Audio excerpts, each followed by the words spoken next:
bienvenidos a la segunda sesión de esta segunda edición del Congreso Ideología y Presente. Vamos a abrir con un ponente, Ramón Adén Giles, profesor titular de Universidad en la Facultad de Sociología de la UNED, en el Departamento de Sociología 1, Teoría, Metodología y Cambio Social, profesor de la asignatura Cambio Social desde 1994 y coordinador del Comité Científico Movimientos Sociales de Acción Colectiva en la FES, con artículos como la movilización de los indignados del 15M, aportaciones desde la sociología de la protesta, o la interacción en los espacios físicos y virtuales en la participación sociopolítica, va a ser el primer ponente de esta mañana y sin más, los dejo con él. Pues muchas gracias. Se me oye bien. Bueno, estamos en familia. Sí, nada. Bueno, muchas gracias en primer lugar por a Moisés y al colectivo, a la asociación Hecatón por la invitación, y me alegra, la primera vez que intervengo en la Facultad de Filosofía de una Complutense, pues en la cual estudié y también tuve ocasión de dar clase. Bueno, voy a entrar sin más al grano con el tema, agradeciendo a los presentes. Bueno, el tema nacionalismo es siempre un tema delicado. Supongo que estarán pensando de qué me va a hablar. De Cataluña, del País Vasco, de Francia, de la extrema derecha, de qué, ¿no? Y bueno, pues espero que no sea un batiburrillo mi intervención. Pero bueno, para mí ha sido un reto. No soy especialista en nacionalismo, sí soy especialista en movimientos sociales, en acción colectiva, y basándome en mis estudios empíricos en una base de datos de 12.000 manifestaciones celebradas en Madrid capital desde el año 75 hasta nuestros días, una muestra. Ello implica que puedo poner la maquinaria para estudiar temas determinados, y en este caso el nacionalismo. Haré una breve presentación inicial. Bueno, no voy a entrar mucho en el debate, en el tema polémico, ¿qué es una nación? ¿Qué es el nacionalismo? Como sabéis, es un tema pues que está abierto desde los siglos, desde el siglo XVIII por lo menos, siglo XIX. Entonces, nacionalismo, nación, nacido en un sitio, ¿no? En Roma, en los barrios donde vivían los otros, los barrios no latinos, eran las naciones. Ortega y Gasset precisamente mencionan nación como el Imperio Romano, dice es una nación, ¿no? En 1850 se habló de si había razas humanas, si había 3 razas, ¿no? Si eran 20, etc. En todo caso, desde el siglo XIX tenemos una visión nacional de la humanidad, el Estado-nación. Obviamente eso implica un cierto culto a la patria, a la raza, a la lengua, a la cultura, a la historia, a las religiones propias. Exacerbado el nacionalismo, pues lo más usual es el fascismo, ¿no? Como destino y fatalidad universal de una nación. Se nace en una nación y uno está vinculado hasta que muere con esa nación. Otros autores hablan del nacionalismo como ausencia de religión. Es más, en algunos casos el nacionalismo es una pararreligión, ¿no? En el caso español el nacionalismo no es pararreligión, sino que tiene su propia ya religión histórica, sobre todo el pannacionalismo, que es ahí donde podríamos hacer unas variantes, ¿vale? Entiendo por pannacionalismo el nacionalismo con idea imperial, con idea colonial, con idea incluyente, que tiene como fuerzas centrípetas, y en este caso podríamos hablar de pannacionalismo español. De la misma manera que existen los subnacionalismos, nacionalismos periféricos, micronacionalismos, excluyentes, centrífugos, que seríamos, pues en el caso español, el nacionalismo catalán y vasco, por ejemplo, o gallego y andaluz en otra medida, ¿no? Esa distinción nos lleva, es una distinción muy fría, no quiero herir a nadie, una distinción muy fría, ¿no? En el sentido de que en gran parte de la población no solamente hay un sentido de pertenencia a la nación donde se vive, sino que hay un sentimiento exacerbado de pertenencia, exacerbado. Somos los mejores, la culpa es de los otros, etc. Eso exacerbado a límites, pues tenemos nacionalismos extremos. Y nacionalismos extremos los podemos tener tanto en micro como en macro. Entonces el nacionalismo español es un nacionalismo que no deja salirse de España. Tiene una vocación de imperio, una vocación histórica. España es una sola nación. En el caso de los nacionalismos, esa idea de, bueno, recientemente hemos visto el debate Pachi López y Sánchez, ¿no? La nación de naciones, ¿no? En ese sentido, los micronacionalismos son nacionalismos que quieren escapar del gran nacionalismo, para entenderlo, ¿no? Con lo cual, el debate está bien.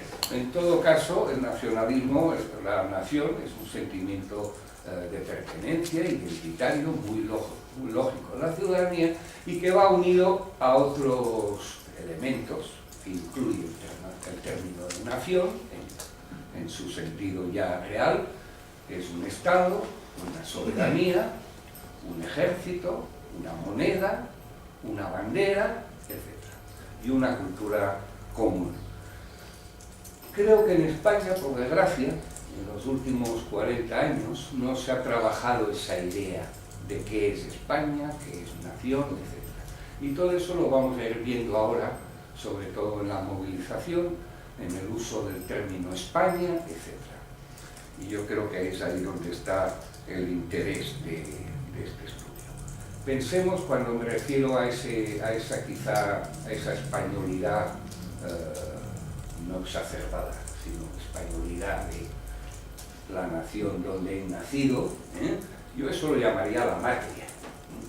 Donde se nace yo lo llamaría la matria, no la patria. Pero bueno, eso es como lo de progenitor A y B, nunca sabe el huevo y la gallina, ¿no? Pero en todo caso el sentimiento de pertenencia, el sentimiento identitario, no solamente es lógico, no solamente existe, sino que es interesante y consustancial y necesario para un país, ¿no? Otra cosa es cómo se ha trabajado. Por desgracia, como digo, ha habido unas disfunciones en estos 40 años y me alegra poderlas decir a estas alturas, ¿no? Quizá hace años a lo mejor era más comprometido, más polémico, más brillante, ¿no? La Constitución del 78 tiene como escudo todavía el águila de San Juan Evangelista. Es hasta el año 83 donde el PSOE ya en el gobierno mete mano a ese tema y pasamos a tener la bandera bicolor, pero con el escudo ya constitucional. Hasta el año 83 era muy confuso. Por tanto, el sentimiento de pertenencia hacia la Constitución, con una portada con el águila San Juan Evangelista, ya nos lleva a confusión. Por otro lado, quiero recordar algo que no ha reparado la gente, pero que a mí me parece, como estudioso también de la propaganda, me parece clave, que es que hemos llevado monedas de caudillo, por la gracia de Dios, en el bolsillo hasta el año 97. Para mí eso me parece una tutela simbólica también, digna de mención. Del mismo modo, hasta el año 85 se han impuesto multas por exhibir banderas republicanas, por ejemplo. En el año 78 se hizo una ley del no uso partidista de la bandera nacional, en el 78, que por entonces era con el águila, el escudo del águila, ¿no? Ante la utilización exagerada, exacerbada y prácticamente en exclusiva por parte de la extrema derecha. Por tanto, no ha habido una transición simbólica y eso es lo que merma, y hoy en día tenemos heredado estas disfunciones sobre lo que es España, lo que es este país, lo que es nuestra nación, lo que es la nación de naciones, etc. Eso creo que es digno de mención. A eso se añade, pues obviamente, el proceso europeo, en donde la soberanía se delega a instituciones superiores como un proceso lógico de la globalización.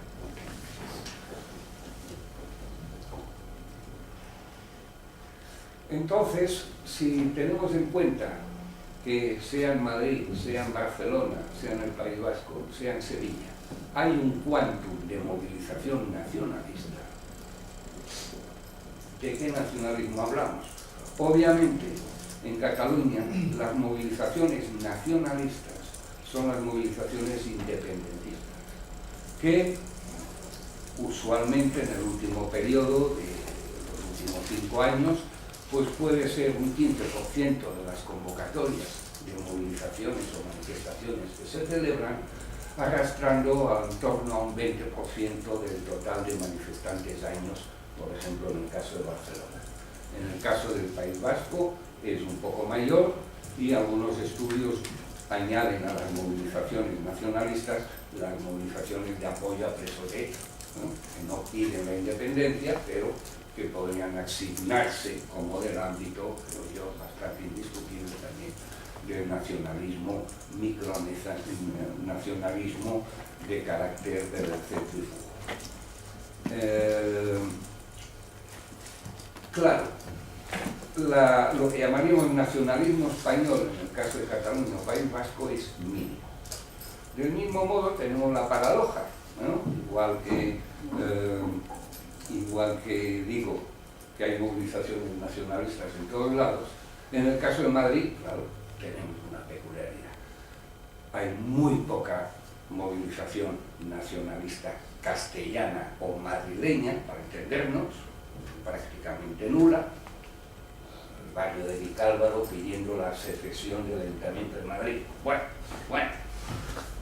Algunas movidas de la Unión Popular Castellana o esto está, bueno, pues sí, pero no hay una movilización nacionalista propia, madrileña o castellana con fuerza.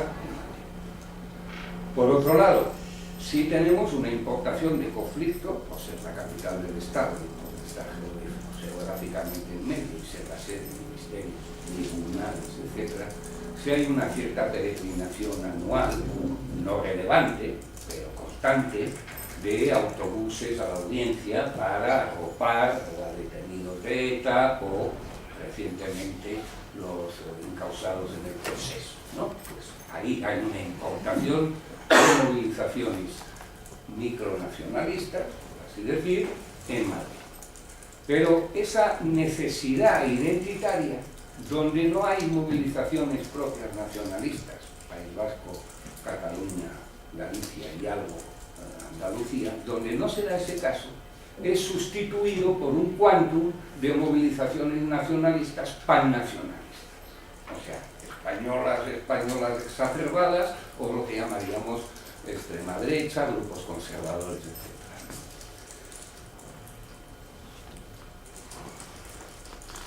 Claro, yo voy a entrar sobre todo en el caso, una visión histórica que nos servirá para el mañana de ese fenómeno, sacar una conclusión, pero me basaré sobre todo en datos más históricos para entender ese proceso, ¿no?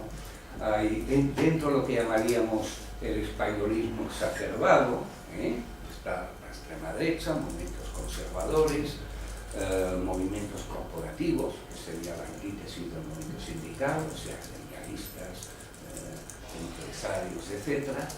Movimientos que llamaríamos, que algún autor llama alternativos de nueva conciencia, aquí lo resumimos en la Iglesia, interviene en algunos temas, también como veremos, y todos muy unidos, juntos luego a la derecha, y veremos ese proceso, a esa idea de lo que es España. Aquí tenemos un acto monárquico en Barcelona el 12 de diciembre de 1868.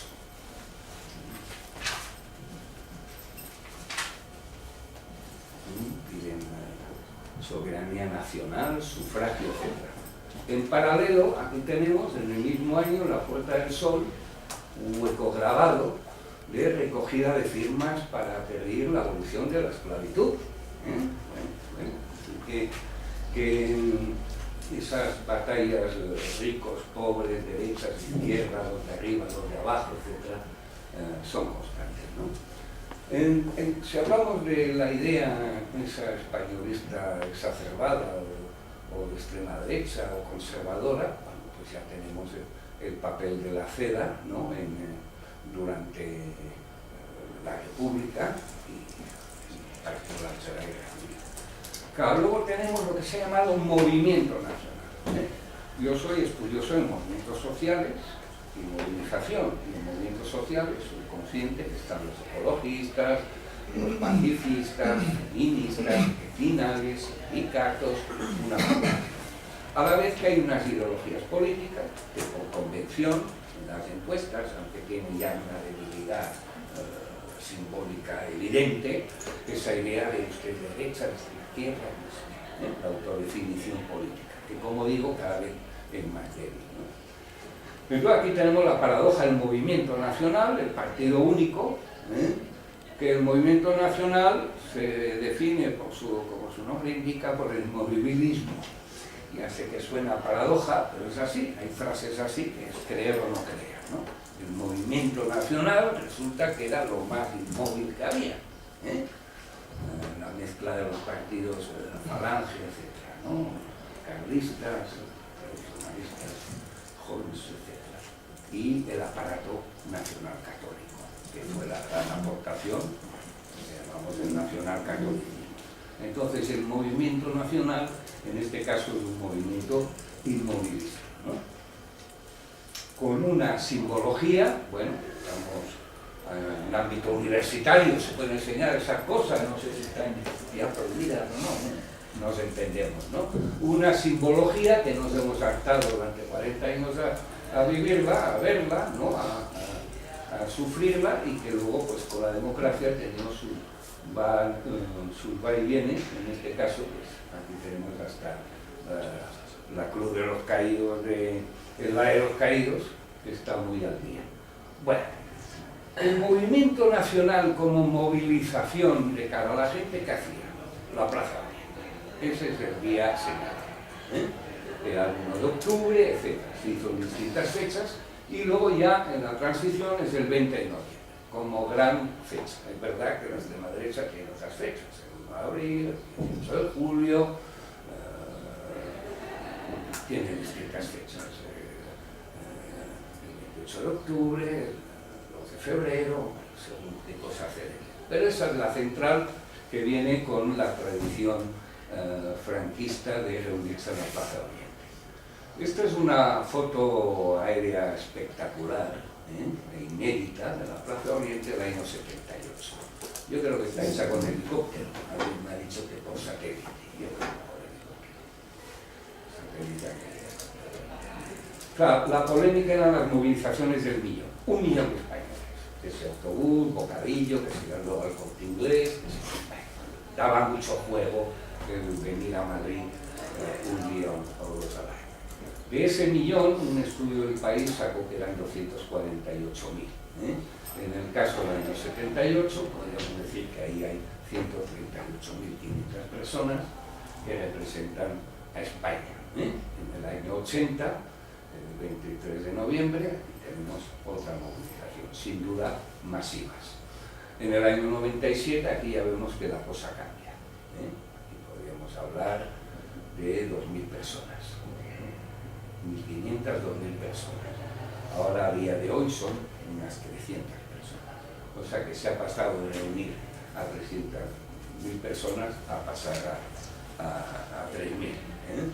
En todo caso, las movilizaciones clásicas de los grupos nacionalistas de extrema derecha, tal, pues generalmente era en todo caso acciones callejeras de carácter violento, por lo menos hasta el año 81-82, como preparatorias, digamos, de lo que fue el golpe de Estado. Aquí también la facultad abajo, la famosa foto. Bueno, entonces tenemos un cambio de régimen, una transición que no es una ruptura, es una ruptura pactada, que llaman algunos, o una reforma sobrevenida, etc., ¿no? Entonces pasamos del franquismo a la democracia. Se llamó el cambio de chaqueta, el harakiri de las Cortes, etc. Aquí tenemos una octavilla de un mitin de Santiago Carrillo que iba a celebrarse el día 22 de febrero del año 81, un día antes del 23F. Se suspendió porque la autoridad no lo autorizó, porque a ver la venta de sellos, esto era para un sábado, los domingos, que es cuando hay venta de sellos, ¿no? Pero bueno, que podía alterar la cosa. Curiosamente se suspendió y se acabó celebrando el 7 de marzo. Y con la idea, Santiago Carrillo, de que se cumpliera la resolución del Partido Comunista del año 77, pocos días antes de la legalización, en que se acataba la bandera de España. No el escudo, la bandera. Para entonces el escudo era la filucha. Y fue un mitin todo rodeado de banderas españolas, etc., ¿no? Con lo cual también hay una idea de patriotismo, por así decir, en la izquierda, ¿no? Y más en el Partido Comunista, que luego en el tiempo se ha ido viendo, donde hay cierta gente pues, autoritaria y con una idea de España muy centralista, yo diría a lo serbio casi, muy centralista. Entonces ahí fue, digamos, en el caso del Partido Comunista, el outing y la integración total en la simbología. Sabemos luego que las juventudes, que ciertos grupos, o que a partir del año 2000 se vuelven a la simbología republicana. Hay un estudio muy interesante, publicado en la revista Empiria, número 32, del año 2015, de Elena Ferri, Fuentevila y Antonio María Ruiz Jiménez, en que estudia la aparición de la palabra España, país, nación, etc., en los programas electorales de los 4 principales partidos políticos. Y en este caso vemos de APPP y del PSOE, como la cantidad de veces que utilizan en sus programas electorales el concepto que diríamos España. Y vemos curiosamente, yo creo que es evidente la gráfica, cómo lo utilizan muchísimo en los primeros años de la transición, incluso más el PSOE, que es partido de Alianza Popular, por entonces, hasta que en el año 82 parece que hay una fusión, luego un cierto paralelismo, y en los últimos años de este estudio, que acaba en el 2011, volvemos otra vez a una discusión. Yo creo que es interesante esta gráfica. ¿Cómo es que el PSOE en el año 77-79 utilizaba más la españolidad, por así decir, que Alianza Popular? Pues posiblemente porque Alianza Popular trataba de desmarcarse de una extrema derecha sobrada de la idea de España. O sea, que apareciera el programa de Fuerza Nueva, pues veríamos que no sería 80 y pico veces, sino 130, por decir, no he hecho yo ese. Entonces, claro, la Alianza Popular, en cierto modo, para no perder espacio, trataba de sumarse a bajar el tono de la idea de España. Ese tono, tras la llegada del PSOE y tal, al poder, en el año 82, ahí ya se nivela, y luego volvemos a ciertos momentos de uso del tema España, coincidiendo con el periodo de movilizaciones contra el terrorismo. Digamos, ¿y eso cómo cuadra? Y aquí entramos de lo que ya estudio directamente. Aquí tenemos de las 12.000 y pico manifestaciones, aquí tenemos 400 y pico que podríamos catalogar de extrema derecha, o sea, convocadas en Madrid capital durante ese periodo. Es una muestra esto, ¿no?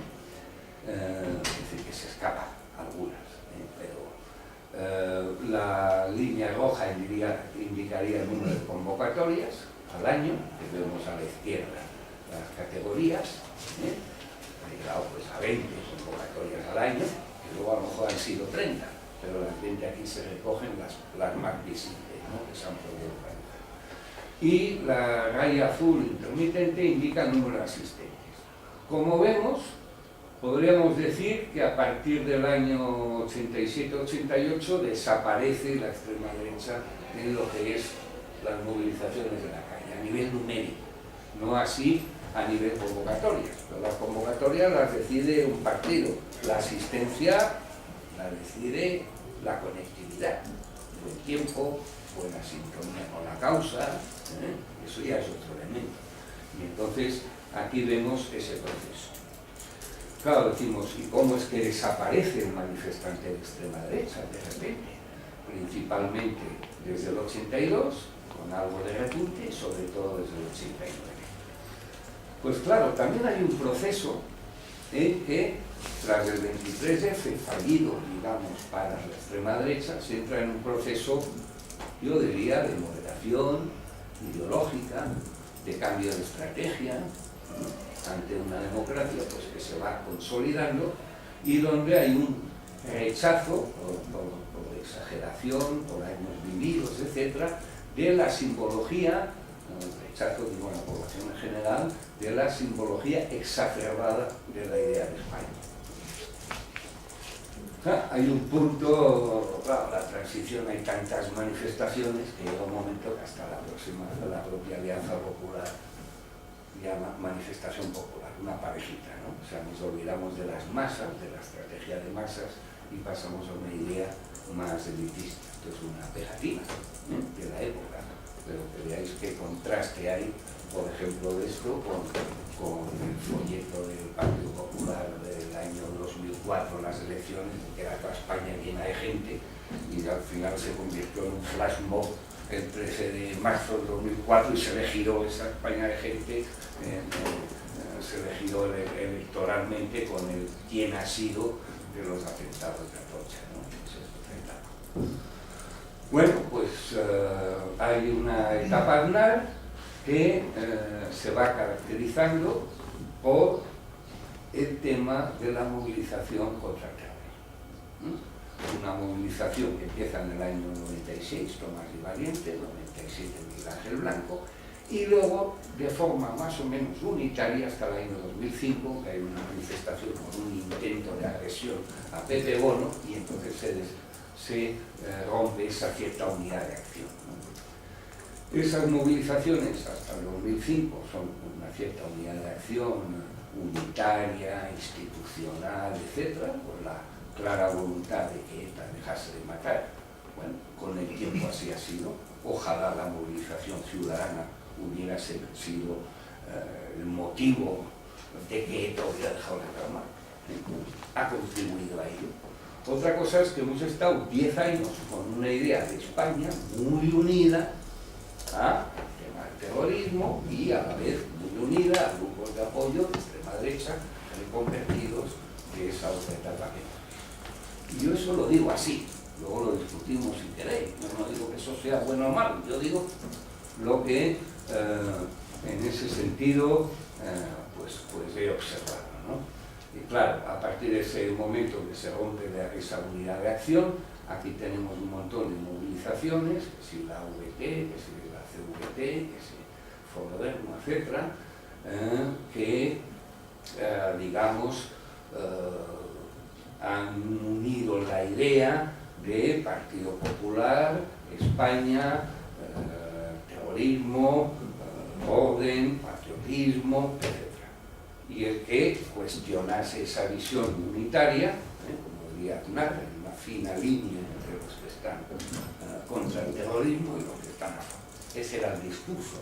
En mi opinión no es un discurso razonable, científico, objetivo, y que a su vez puso tan fuerte la maquinaria de la movilización institucional, etc., que sustrajo a los momentos clásicos normales en tiempos de paz, por así decir, otros debates mucho más importantes a lo mejor para la sociedad española de cara al cambio social, etc.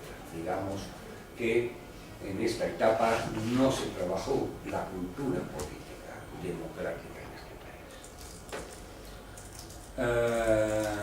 Claro, incluso esas movilizaciones del terrorismo contra el terrorismo, bueno, ya a veces ya esa etapa del PID, la UCE, no sé qué, era un contraste, bueno, bienvenido si es una cosa unitaria, ¿no? Pero quizá tratar de sacar esa exclusividad precisamente a ciertos sectores en lo que es la lucha contra el terrorismo. luego todo el tema de Juana Chaos, etc., ¿no? Eso, y la cumbre de esa movilización, en cierto modo, lo que es la parte unitaria, fue la mayor manifestación que ha habido en Madrid, la del 12 de marzo de 2004, tras los atentados de Atocha, donde se unió toda la gente en contra de la violencia interna, o sea, en contra de ETA, y se unió toda la gente en contra de la violencia externa, o sea, la guerra, o sea, los de izquierda. Entonces, con esa fractura muy fuerte, a la vez de ahí hay una unión muy interesante que me hace afirmar que en ese periodo de años España es el país del mundo que más se ha movilizado por la paz. Llámese ETA, llámese invasión americana, guerra, allá, por donde sea, ¿no? Con una fractura, pero claro, las cifras al ser actos institucionales y tal, pues claro, 22 manifestantes por metro cuadrado, como si fuera un Castell, esto, un poco de broma a estas horas, pues yo creo que también que fueran castellers es increíble, no es asumible 22 personas por metro cuadrado. Hubo 10 convocatorias importantes hubo en ese periodo, pues según los organizadores 14 millones de personas, la Comunidad de Madrid 12 millones, delegación 2 millones, el país 1,85. Como veis, hay polémica. Y aquí tenemos ese ejemplo. Distintas movilizaciones, terrorismo, familia, enseñanza, terrorismo, en donde la cifra negra son los organizadores, asistentes en miles, en cada una de esas convocatorias, la azul, la delegación de gobierno, y, la roja, delegación de gobierno, y la CAM, la comunidad autónoma, ¿no? En esa época Esperanza Aguirre. Bueno, eso ya es una crítica en otro tema sobre la demagogia que produce la asistencia a las movilizaciones. En todo caso, el periodo ZP pues, fue un periodo de gran movilización contra el Partido Socialista, el tema de la LODE, la libertad de enseñanza, la libertad de no abortar, esas cosas, la unidad de España, obviamente, y luego ya pues, temas de migración. Claro, no hay que olvidar que en España, algo que hace que la ciudadanía quizá más secularizada se distancie de esa idea patriota exacerbada, tuvimos el nacionalcatolicismo. Entonces, en ese sentido, pues la Iglesia también ha tenido un papel importante, ¿no? Sobre todo pues, el tema de la libertad de enseñanza y por la vida, ¿no? Claro, eso unido a otros temas, bueno, hoy en día pues, ha salido en prensa y está en algún juzgado lo que se llama el yunque, ¿no?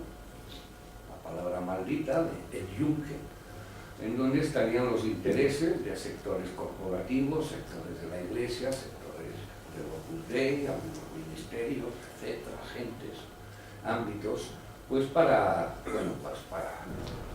fomentar una idea conservadora y unitaria del país, que sin duda hoy en día el Partido Popular es el que mejor representa, el Partido Popular es el que tiene ahora mismo una idea de España clara. Lo digo así, el PSOE, como sabéis, pues no la tiene clara, otros partidos pues no la tienen clara. En mi opinión, no pasa nada que se haga un debate sobre ese tema, qué España queremos, ¿no? Pero el Partido Popular ha logrado patrimonializar una idea que obviamente quien no esté a favor del Partido Popular parece un anti-español o parece menos patriota.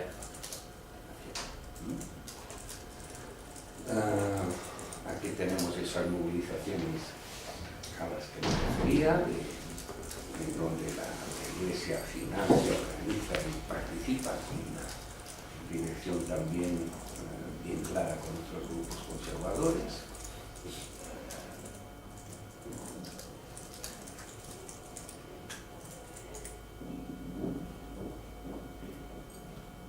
Luego el tema de la archivo de Salamanca en su momento, aquí empezaba el tema del nacionalismo. El tema del nacionalismo y del republicanismo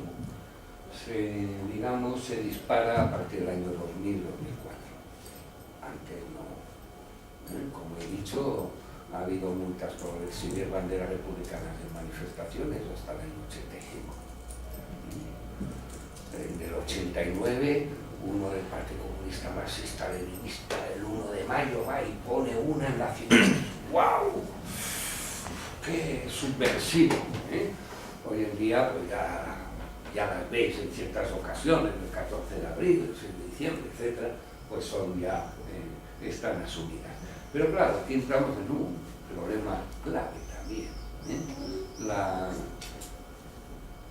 Cuando hay sociedades divididas en un país, bueno, el que gobierna, el que no gobierna, pues fijaros en Francia, que si Le Pen, que si Macron, gran división.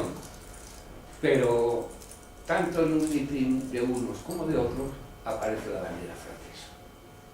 En la de Le Pen más, sin duda, pero aparece la bandera. En Turquía, cuando hay movilizaciones contra el Erdogan, excepto cuando aparece la superprohibida y terrorista del PKK, pues tanto gobierno como la oposición se inundan de banderas de Turquía. En Estados Unidos, incluso los anti-Trump, uno a lo mejor lleva la bandera americana en el pantalón, pero hay otros que también la exhiben, ¿no? Digamos que hay unas fracturas, pero luego se juega a ver quién es más patriota en el fondo, ¿no? Y eso ocurre, pues, en Egipto también, las revueltas del Cairo, un lado y otro, la misma bandera. ¿Qué pasa en sociedades donde no es así? El conflicto en Ucrania, Libia, fijaros, hasta en Venezuela, todos a ver quién lleva la bandera más grande. Yo no sé cómo se distingue, por la calle, por los chándals. ¿Quién es de los colectivos, quién es Maduro, que va con el chándal, o quién es la oposición? Fijaros qué cosa. En cambio, en el caso español, pues, por desgracia, eso no está resuelto. Por ese tema que decía antes del símbolo constitucional que entra más tarde que la Constitución, por las monedas de Franco que llevábamos en el bolsillo hasta el 97 y otras simbologías, ¿no? Aquí pues seguimos teniendo lo de las dos banderas, ¿no? Y eso es algo que está sobre la mesa, ¿no?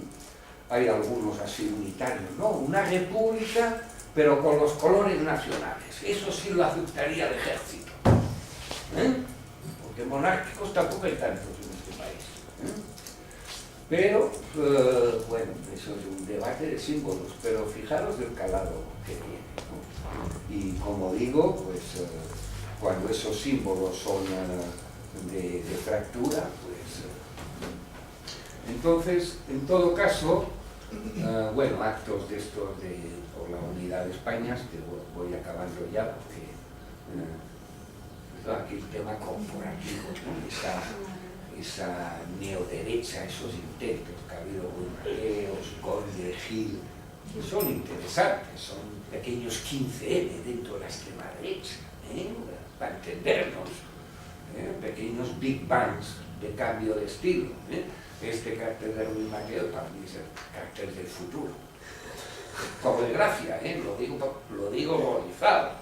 Es decir, que veremos pronto un candidato y abajo Banco de Santander, Endesa, Gas Natural, PSOE, Gas Natural, coges el otro, Endesa, coges el... Bueno, ya sabemos, Corte Inglés, mira, yo soy de Corte Inglés, soy de la Mutua, no sé qué, voto a este. Como una especie ya de descaro de venta de mercado. Oye, Trump, ¿qué es? Bueno, le dan votado, un empresario, ¿no? Entonces las movilizaciones de tipo corporativo también merecen, para terminar y a modo de resumen y actualizando el último periodo, 2004-2016, la muestra de movilizaciones, vaya, nos salen, bueno, aquí sería participantes y aquí sería convocatorias. En azul clarito sería la extrema derecha como tal, como veis en participantes es prácticamente exiguo. La derecha en rojo, pues el año 2007, digamos, ya deja también de utilizar la calle como movilización. La VT, todos esos grupos del tema del terrorismo y tal, que a veces es difícil de clasificar, extrema derecha, unitario, movimiento de defensa de derechos, movimiento ciudadano, pacifista. Bueno, hay muchas maneras de interpretarlo y no voy a entrar porque es un debate complejo. Y en morado, las de tipo, vamos a decir, con apoyo claramente de la Iglesia, por tema de valores, contra el matrimonio gay, la LODE, por la familia, la libertad de enseñanza, etc. Entonces esos colorines equivalen aquí a lo que llamábamos convocatorias.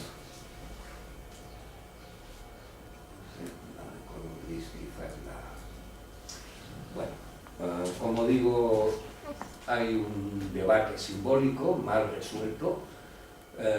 Si luego en el tema de preguntas queréis alguna pregunta sobre el tema catalán, bueno, soy de Reus, que podréis hablar, creo, también de ese tema, si queréis, o del tema, digamos, de lo que es esa orientación conservadora, neofascista, populista, o lo que sea, europea mundial, pues también de cómo, desde la izquierda, digamos, el patriotismo se trata también de que salga de la extrema derecha. Pues también hay estrategias, aquí pues muy a lo venezolano, no hay que decirlo, pero son estrategias comunicativas también, ¿no? De identificar la idea más francesa de patria, ¿no? Unido a soberanía y al pueblo, ¿no? Y ya está. Pues muchas gracias. Pues muchísimas gracias. Ramón, ¿alguien tiene alguna pregunta? Tenemos 15 minutitos. Sí, Alex. ¿Cómo encajan movimientos nuevos como el Hogar Social Madrid en este tipo de... ¿Son continuistas con estos movimientos de la transición y posteriores o tienen una nueva mecánica?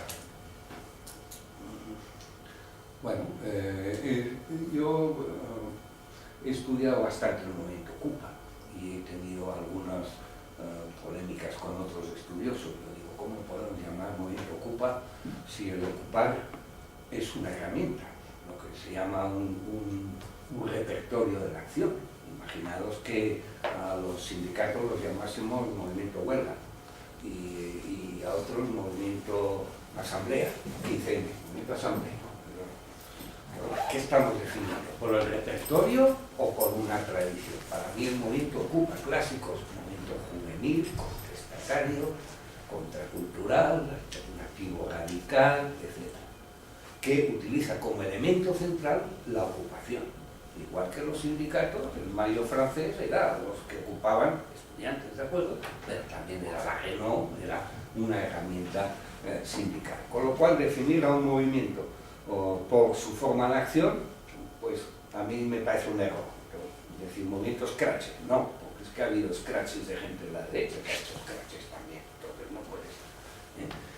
Entonces, aquí en el caso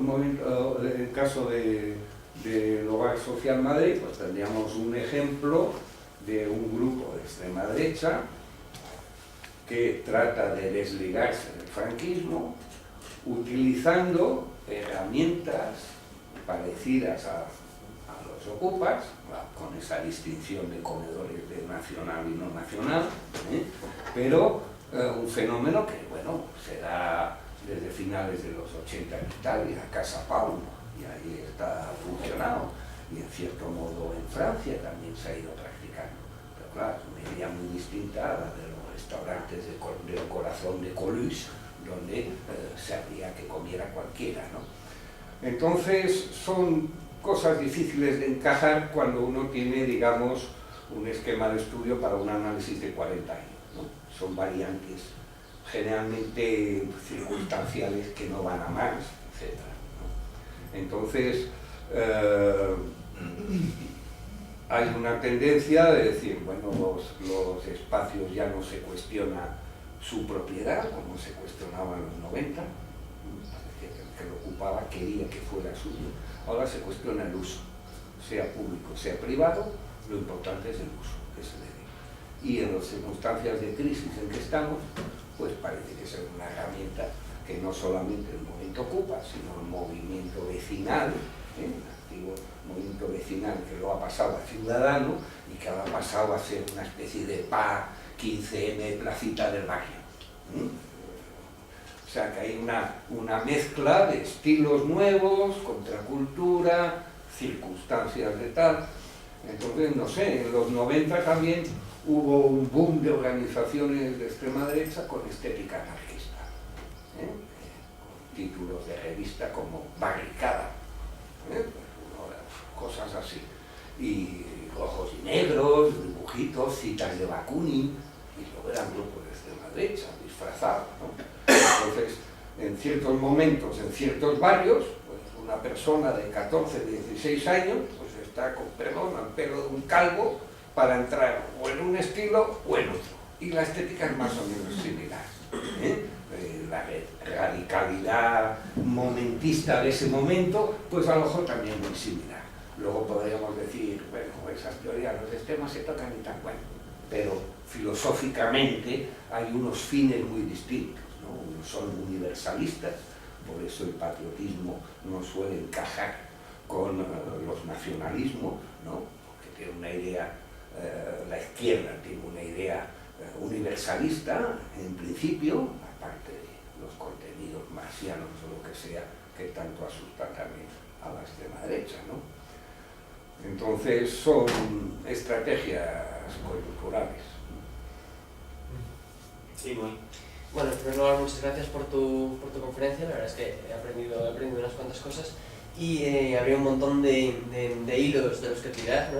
en tu charla, pero voy a tirar del que ha sacado el compañero sobre el Hogar Social Madrid, porque es un tema que he seguido con cierto interés.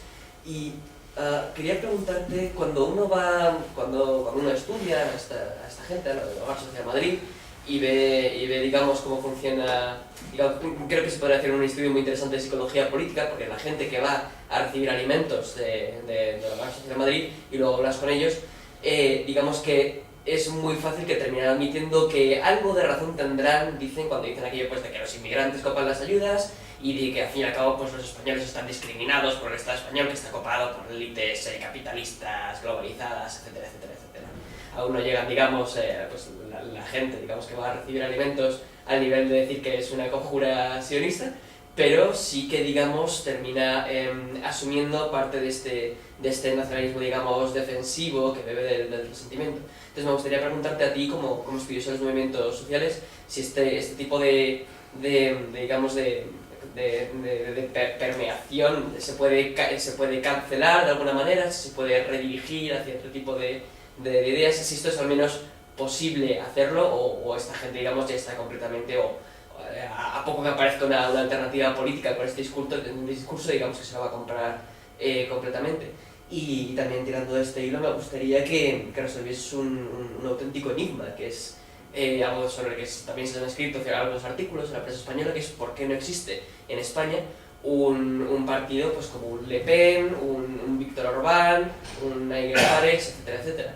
Porque el Hogar Social Madrid, por ejemplo, tiene un discurso completamente parecido al de estas personas, aunque bueno, ellos se alían con Amanecer Dorado y con Casa Pound y esta gente, pero realmente el discurso, a lo mejor a nivel sociológico, porque es verdad que vienen del turbio mundillo de los nutballs y de la renovación de los nazis después de los 90, pero a nivel de discurso sí que se parecen mucho a los Le Pen y etcétera, y creo que podrían tener mucho tirón si se lo planteasen, lamentablemente.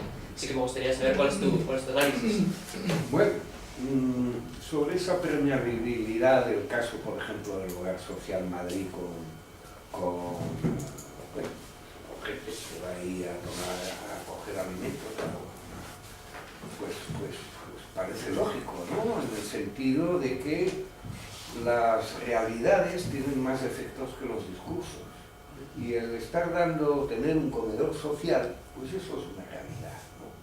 ¿cómo se puede, digamos, decir, oh, es que esa realidad, pues claro, atrae gente a la extrema derecha? Bueno, pues que los otros comedores sociales también demuestren su realidad más abierta, ¿no? Es decir, podríamos decir hasta la competitividad de servicios. Ya sé que es ridículo hablar así cuando estamos hablando de movimientos sociales que en un momento de crisis se han centrado en una labor directa de asistencia social, como el APA, como el otro, ¿no? Entonces, en ese sentido, los elementos de distinción, de diferencia entre un comedor y otro son elementos muy concretos y simbólicos. Lo demás, muy parecido, y eso es lo que les hace pues atractivo a ciertos sectores en tiempos de crisis. ¿Por qué no existe, y además esa porosidad o simpatías? Pues también ha habido otras épocas del movimiento vecinal de principios de los 90, que llegaron los ayuntamientos, el Partido Popular llegó a los ayuntamientos a partir de los 90, pues a partir de ahí hubo un boom de un movimiento vecinal contra la delincuencia, contra la inmigración. ¿Por qué? Porque gente que había logrado pagar su piso en el barrio y pues se veía rodeado de inmigrantes. Entonces hablamos de un movimiento vecinal que pasa a ser ciudadano, clasista. Ya no busca servicios para los que viven ahí, no, busca servicios para los que pagamos impuestos y vivimos ahí, los demás no. Entonces esas porosidades, cuando hablo aquí de movilizaciones de extrema derecha y tal, no son compartimientos estancos, hay constante porosidad en quién apoya sobre todo, igual que otro tipo de movilizaciones, pues resulta que hay un apoyo de la extrema derecha, etc. Y ahí es interesante ver porque significa que hay un proceso, un cambio de valores. En el caso español, ¿de por qué no existe una extrema derecha electoral?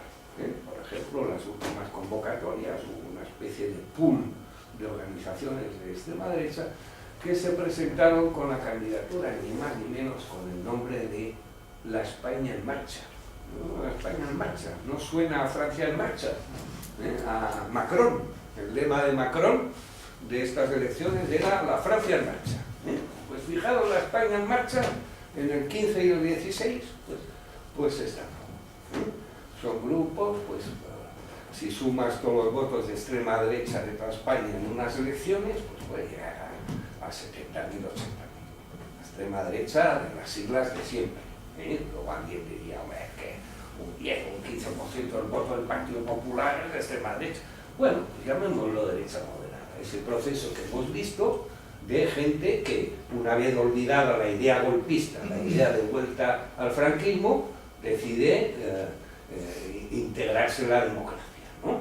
Son liberales para lo que toca y públicos para que sea familiares o para robar, ¿no? Pero con esa idea, entonces, ¿por qué no hay electoralmente extrema derecha en España? Pues el Partido Popular ha logrado en algún momento tener desde el centro izquierda hasta la extrema derecha en su piña electoral, por esa idea tamizada de España, pero contundente, frente a ideas exacerbadas, como digo, pero a lo mejor menos contundentes o menos posibilistas de la extrema derecha. Aquí pesa mucho, traigan a la memoria lo que es el franquismo, esa simbología, pesa mucho. Cualquier grupo que se apoye en esa simbología no tiene nada que hacer. Entonces diríamos, ¿y qué pasa con los neonazis? ¿Qué pasa con los nazis? Incluso grupos tipo Vox. Pues Vox, 46.800 votos en toda España. Esa era, digamos, la extrema derecha posibilista. Luego estaba la España en Marcha, pues ya ni te cuento, el mundo patriótico español, Falange, movimiento falangista España, una sopa AJT, una sopa de letras, como sabéis, muy histórica, pero minoritaria. Ha habido intentos de liderazgo, fijaros en Inestrillas, ahora dicen que está en Podemos. Bueno, aquí ha llovido mucho, es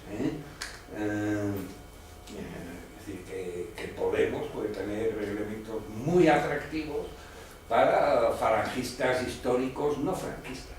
Pues sí, ¿por qué no? Y restringe un poco, ¿no? del eslabón perdido, ¿no? Que es de los pocos casos que va de la extrema derecha a la izquierda, ¿no? Generalmente la dirección suele ser la contraria. Entonces, yo no le auguro a corto y medio plazo ningún futuro a ninguna ideología de extrema derecha en España. Y más existiendo pues, un cierto Podemos que canaliza no la ideología, no estoy diciendo que Podemos sea de extrema derecha, obviamente, pero sí canaliza cierto cabreo que si hubiera esa otra organización de extrema derecha se lo llevaría. Aquí pesa del franquismo que es una vuelta atrás, esa unión al tema religioso, etc. Una España democrática, multicultural, plurinacional, como queréis llamarlo, etc. ¿no? Yo creo que hemos avanzado bastante y en ese sentido no hay un peligro de liderazgo o una expectativa de ningún grupo de extrema derecha creíble en este país. Muy bien, pues lo dejamos aquí, ¿de acuerdo? Muchas gracias.